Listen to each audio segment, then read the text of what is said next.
Atenção, oitavos anos. Sejam bem-vindos à nossa aula gravada. Sinta-se seguro e protegido. Hoje é terça-feira, 2 de junho. Aula gravada, professor Fernando Tio Fefo.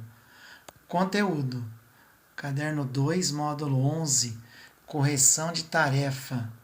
Exercício 12 da página 36. Nós temos os 5 casos de congruência. São eles, respectivamente, com relação a lados e ângulos. Olha que legal. Lado, lado, lado. Lau, lado, ângulo, lado. Ala, ângulo, lado, ângulo. LAA0, lado, ângulo, ângulo oposto. Tem também o caso especial do triângulo retângulo, né? Aí o 12 da página 368 diz assim: identifique os 2 triângulos congruentes. Então, na letra A, o que nós temos aqui? 1, 2, 3 triângulos.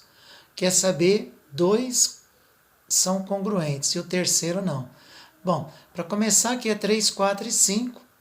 3, 4 e 5. Então, esses 2 já são, pelo caso, lado, lado, lado. Por que esse não é? 3, 4, 6. Tá vendo? Então, esse 6 está diferente. Não é congruente.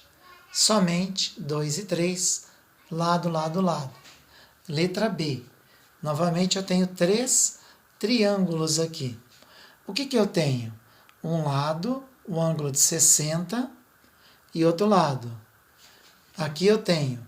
Então, esse lado mede 5 e esse mede 4,5. Aqui eu tenho 5 e 4,5, 5 e 4,5. Se a gente olhar para o ângulo de 60, olha só, o ângulo de 60 está entre os 2 lados correspondentes. O ângulo de 60 tem um lado aqui e o outro lá. Por isso que chama lau. Então, essa propriedade ela está somente no 1 e no 3. 1 e 3. Porque eu tenho um ângulo no meio, por isso que chama lau, né? Tem um ângulo no meio de 2 lados.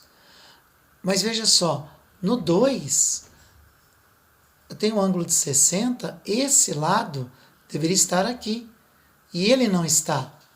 Então, moral da história, se eu tenho lado, ângulo e o ângulo de 60 no meio, ângulo de 60 no meio e os 2 lados, o que caracteriza realmente o lau. Então, o ângulo de 60, se um lado está aqui, o outro deveria estar aqui. Então, esse não é congruente, apenas 1 e 3. Na letra C, eu tenho aqui um ângulo de 90, né? O caso especial. Veja que o ângulo reto, que é esse quadradinho, o ângulo de 90, ele está olhando para 10. Aqui ele está olhando para 10. E esse está olhando para quem? Quem que está aqui? Então, perceba que o lado correspondente a 10, identificado pelo ângulo de 90, está apenas em 1 e 2. 1 e 2. Então, pelo caso LAA0, veja só, eu tenho 2 ângulos, a gente chama de ângulo oposto a 0, né? Então, o que acontece? Esse ângulo oposto pode ser qualquer um dos 2 aqui. Eles estão do ladinho um do outro. Mas não tem ninguém no meio, tá vendo? Porque quando eu tenho 2 ângulos, se eu tiver no meio, é o caso que a gente acabou de ver. Um daqueles casos lá, que é o ala. Ângulo, lado, ângulo. Mas não tem ninguém aqui. Está afastado, tá vendo? Por isso que indica esse A0. Quer dizer que o lado não está no meio. Então, L a 0. E assim terminamos a nossa revisão sem tarefa. Fique com o leão. Bons estudos!